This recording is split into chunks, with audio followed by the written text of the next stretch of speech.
რადგან ამ დარბაზში ვხედავ ცოტნე ივანიშვილს, მინდა რომ პრეზიდენტს დაუსვა ჩემი შეკითხვა.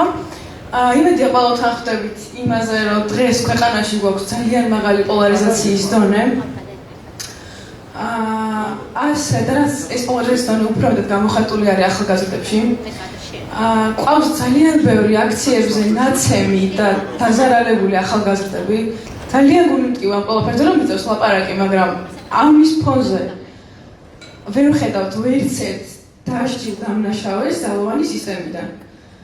მე მაინტერესებს როგორ უყურებს ცოტნე ამ პოლარიზაციის შემცირების გზებს და როგორ ფიქრობ ამ დაუჯერების შეგრძნებას რამე გამოსავალი აქვს თუ ესე უბრალოდ თქვენთვის შეუძლებელი და მისაღებია. მადლობა. მიხარია რომ ამ თემასთან დაკავშირებით მოგესალმა შანსები ვისაუბროთ. ძალადობაზე საუბრით მინდა რომ დავიწყო. ჩემი აზრით ყველას ხვდივა გულიან თემასთან დაკავშირებით.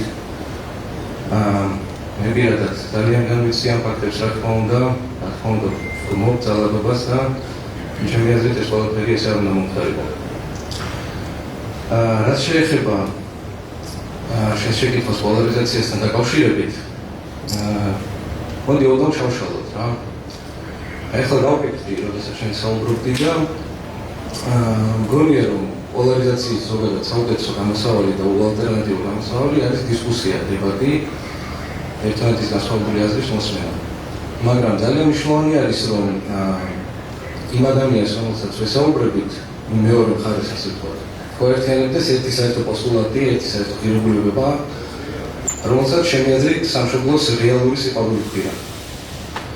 თუ ორი ადამიანი ჭეშმარიტად ზრუნავს თავის სამშობლოზე, როგორც არ უნდა განსხვავდებოდეს მათი აზრი, ჩემი აზრით საუბარს, დისკუსიას, დებატს უკვე ძალიან ბევრი კარგის მოცემა შეუძლია. პირიქით ახლა, როდესაც ადამიანს ქვეყანაში ცუდი მომხდარი მოვლენა ახარებს და ქვეყნის კარგი აუბედურებს, ესეთ ადამიანთან ჩემი აზრით საუბარს აზრი არ აქვს სამწუხაროდ. აქედან გამომდინარე, უბრალოდ იმას ვიტყოდი, რომ თუ გვაერთიანებს ეს საერთო ღირებულება, ეს ჩვენი საყვარელი საქართველოს სიყვარული, სამშობლოს სიყვარული, ძალიან სამწუხაროდ მიმაჩნია, რომ დისკუსია, დებატი, რომელიც შეიძლება დაძაბულიც არ იყოს, დასრულდეს თქვათ კონსტიტუცია, კაცუკი ნაცის სახელით, ერთმანეთის არგუმენტის მოსმენის ნაცვლად, ლოგიკური ჯადვის შემოღარებების ნაცვლად. ჩემი აზრით არასწორი არის, რომ ადამიანი განსაჯო მისი თეზისიდან გამომდინარე და არა მისი არგუმენტიდან გამომდინარე, ისევე როგორც არ უნდა გააკრიტიკოს წიგნი, რომელიც არ გაქვს საკითხული, ხო ვთქვათ.